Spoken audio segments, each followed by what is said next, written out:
बस्सी विधानसभा क्षेत्र का मुख्य मोटो क्या रहेगा आपका? मेरा मुख्य मोटो तो ये रहेगा कि यहाँ का जो पानी की समस्या है, बिजली की समस्या है, रोड्स की खराब स्थिति की समस्या है, एजुकेशन का जो जो प्रॉब्लम्स है, या स्वास्थ्य को लेकर के जो जो जो चिंताएं हैं, यूथ को लेकर के जो यहाँ पे उनको रिलीफ देने की जो बात है, मजदूरों को जो रिलीफ देने की बात है, महिलाओं के जो जो समस्याएं हैं उनको समझाने की बात है, और उनको निपटारे करने की बात है। तो सरकार तो ओवरऑल अगर हमारी बीजेपी की सरकार आती है, जो कि मैं निश्चित तौर से कह सकता आएगी, तो इन सभी बातों पर मैं समझता हूँ कि जो नई सरकार आएगी जरूर ध्यान देगी। नमस्कार, मैं हूं पुरुषोत्तम तिवारी और आप देख रहे हैं आपनो प्रदेश। राजस्थान में सियासी चर्चाएं तेज है और विधानसभा चुनाव भी नजदीक आते जा रहे हैं। नॉमिनेशन का समय चल रहा है। मैं बात कर रहा हूं राजस्थान के सबसे हॉट विधानसभा क्षेत्र की, बस्सी विधानसभा क्षेत्र की। यहां पर पिछले 3 चुनावों की मैं बात करूं तो यहां पर निर्दलीय प्रत्याशी बाजी मारते आ रहे हैं, जिसको देखते हुए अगर मैं बात करूं तो यहां बीजेपी पिछले 3 चुनावों से सीट नहीं निकाल पा रही है। तो कांग्रेस की मैं बात करूं तो पिछले 7 चुनावों से हार का मुंह देखना पड़ रहा है, जिसको देखते हुए बीजेपी और कांग्रेस दोनों ही पार्टियों ने अपने उम्मीदवार के रूप में ब्यूरोक्रेट्स को उतारा है। बीजेपी ने पूर्व आईएएस चंद्रमोहन मीना जी को मैदान में उतारा है, तो कांग्रेस ने भी पूर्व आईपीएस लक्ष्मण मीना को मैदान में उतारा है। दोनों ही ब्यूरोक्रेट्स हैं और दोनों ही बहुत अच्छे खासे जमे हुए नेता माने जाते हैं। अभी मेरे साथ मौजूद है बीजेपी प्रत्याशी चंद्रमोहन मीना जी। हम इनसे चर्चा करेंगे कि आगामी जो यहां से विधायक चुनकर जाते हैं तो क्षेत्र के वासियों को क्या क्या लाभ दिला पाएंगे। सर, सबसे पहले तो आपनो प्रदेश का आपका बहुत बहुत स्वागत है। थैंक यू, बहुत बहुत धन्यवाद आपको। आप राजस्थान की सबसे हॉट विधानसभा सीट से बीजेपी की तरफ से उम्मीदवार हैं। पिछले 3 चुनावों से यहां से कोई भी पार्टी अपना उम्मीदवार जीत करके विधानसभा में नहीं बेच पा रही है, ना बीजेपी ना कांग्रेस। इस बार बीजेपी ने आप पर भरोसा जताया है क्योंकि आप राजस्थान के सीनियर ब्यूरोक्रेट्स हैं और बहुत ही मंजे हुए अधिकारी भी माने जाते हैं। तो इसको लेकर के सरकार में तो आपकी पकड़ है, लेकिन जनता को किस प्रकार से आप विश्वास दिला पाएंगे ताकि जनता के विश्वास पर आप जीतकर विधानसभा में पहुंचेंगे? असल में जनता के विश्वास से ही सब कुछ होता है। जब जी, तक जनता का विश्वास ही नहीं होगा, तब तक तो जो पॉलिटिकल जनता जनार्दन, राजनीति की बात कहूं। हाँ, जनता जनार्दन ही है, जनता सब कुछ है, जनता मालिक है, और जनता जो चाहती है वही होता है। बिल्कुल। तो एक ब्यूरोक्रेट भी ये अपने स्वयं की जो नीतियां तो लागू नहीं कर सकता, जो जनता की जितनी जरूरतें आवश्यकताएं हैं उसके हिसाब से फैसले करने पड़ते हैं।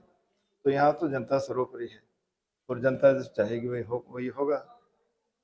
अगर मैं बात करूं बस्सी विधानसभा क्षेत्र की, तो आजादी से लेकर आज तक कई मामलों में पिछड़ा हुआ है, बाकी राजधानी जयपुर के अंदर ही है। बस्सी का मुख्यालय की मैं बात करूं तो राजधानी जयपुर से मात्र 25 किलोमीटर की दूरी पर है, लेकिन तब से लेकर आज तक कई ऐसी सुविधा है जो क्षेत्र को नहीं मिल पाई है, जो कई सालों पहले मिल जानी चाहिए थी। मैं तो ऐसा नहीं मानता, क्योंकि हमारे जो पूर्व विधायक जो यहाँ कन्हैयालाल जी मीणा है, उनके लंबा टाइम उनके पास रहा, और उस समय बहुत कुछ हुआ इस क्षेत्र में। गांव गांव में सड़कें बनी है, हर गांव में बिजली का कनेक्शन हो गया, स्कूलें बहुत खुली है, एक से एक सुविधा हुई है।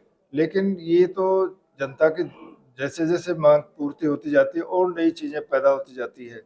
इसलिए मैं ही नहीं मानता हूँ कि कोई बच्ची कोई पिछड़ा हुआ क्षेत्र। ये जरूर कह सकते हैं कि दूसरे की से अगर तुलना करते हैं तो कई क्षेत्रों से अच्छा भी है, कई क्षेत्रों से थोड़ा पीछे भी है।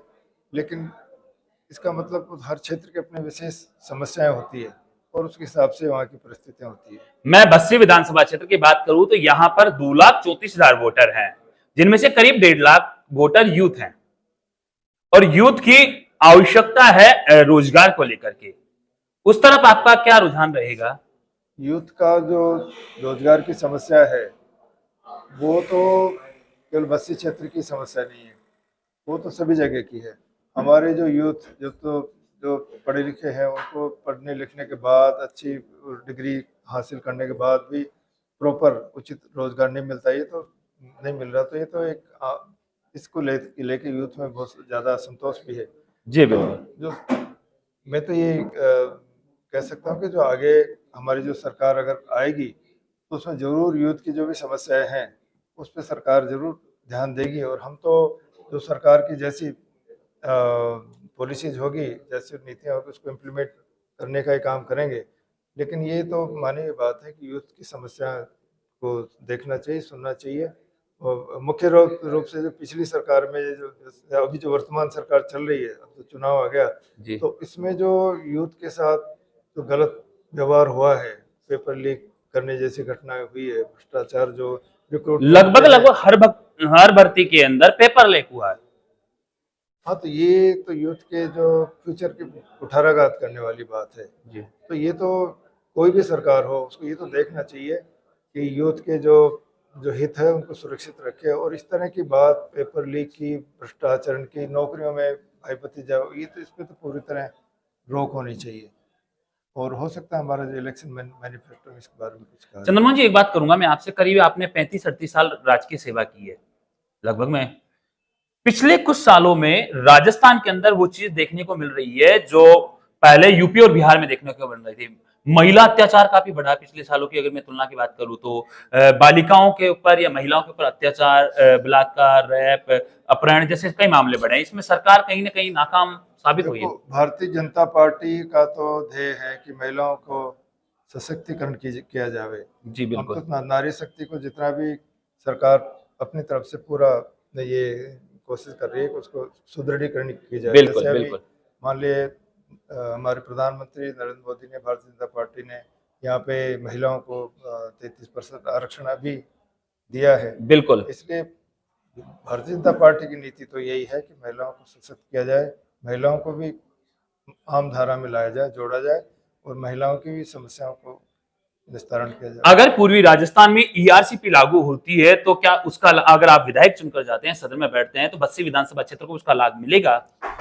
ईआरसीपी के बारे में अगर लागू होती है राजस्थान में, ईआरसीपी के बारे में कुछ विस्तृत या कुछ ऐसा बात में इस समय बोल नहीं सकता, क्योंकि इसमें ये चल रहा है कि आगे किस तरह से ईआरसीपी लाई जाए या और इससे बड़ी योजना। क्योंकि मैं बस्सी विधानसभा क्षेत्र की बात करूं तो 90% हिस्सा ग्रामीणों का है, ग्रामीण जिसमें कृषि आधारित क्षेत्र है, जिस पर बस्सी विधानसभा क्षेत्र की कहीं ना कहीं काफी रेवेन्यू कृषि से आता था, जो पिछले कई सालों से रुक गया, क्योंकि जमीनों में पानी नहीं है तो खेती नहीं होगी। पानी की समस्या केवल बस्सी की क्षेत्र की नहीं है। पानी की समस्या तो एक आम समस्या है जो पूरे राजस्थान में है। वो बहुत पुराने लंबे टाइम से है और ये धीरे धीरे बढ़ती जा रही है। इसमें पानी के न केवल ये इसकी क्वांटिटी खराब हो रही है, बल्कि क्वालिटी भी पानी की खराब होती जा रही है। इसलिए पानी के बारे में तो कुछ सीरियसली सोचना पड़ेगा जब सरकार आए, क्योंकि पानी, जनता को पानी भी अगर उपलब्ध नहीं करा सके तो ये तो बहुत बड़ी समस्या है फिर तो। हाँ, ये तो अच्छा, बस्सी विधानसभा क्षेत्र का मुख्य मोटो क्या रहेगा आपका? मेरा मुख्य मोटो तो ये रहेगा कि यहाँ का जो पानी की समस्या है, बिजली की समस्या है, रोड्स की खराब स्थिति की समस्या है, एजुकेशन का जो जो प्रॉब्लम्स है, या स्वास्थ्य को लेकर के जो जो जो चिंताएं हैं, यूथ को लेकर के जो यहाँ पे उनको रिलीफ देने की जो बात है, मजदूरों को जो रिलीफ देने की बात है, महिलाओं के जो जो समस्याएं हैं उनको समझाने की बात है, और उनको निपटारे करने की बात है। तो सरकार तो ओवरऑल, अगर हमारी बीजेपी की सरकार आती है, जो कि मैं निश्चित तौर से कह सकता आएगी, तो इन सभी बातों पर मैं समझता हूँ कि जो नई सरकार आएगी जरूर ध्यान देगी। तो मेरे साथ मौजूद थे बस्सी से बीजेपी प्रत्याशी श्री चंद्रमोहन जी मीना, जो कह रहे हैं कि अगर इनकी सरकार आती है और इस सदन में चुनाव जीतकर पहुंचते हैं तो बस्सी की जो भी समस्या है उनका जल्द से जल्द समाधान करवाएंगे। आपनो प्रदेश के लिए पुरुषोत्तम तिवारी की रिपोर्ट। लगातार आप मेरे साथ जुड़े रहिएगा, मैं आपको दिखाता रहूंगा देश और प्रदेश की तमाम खबरें।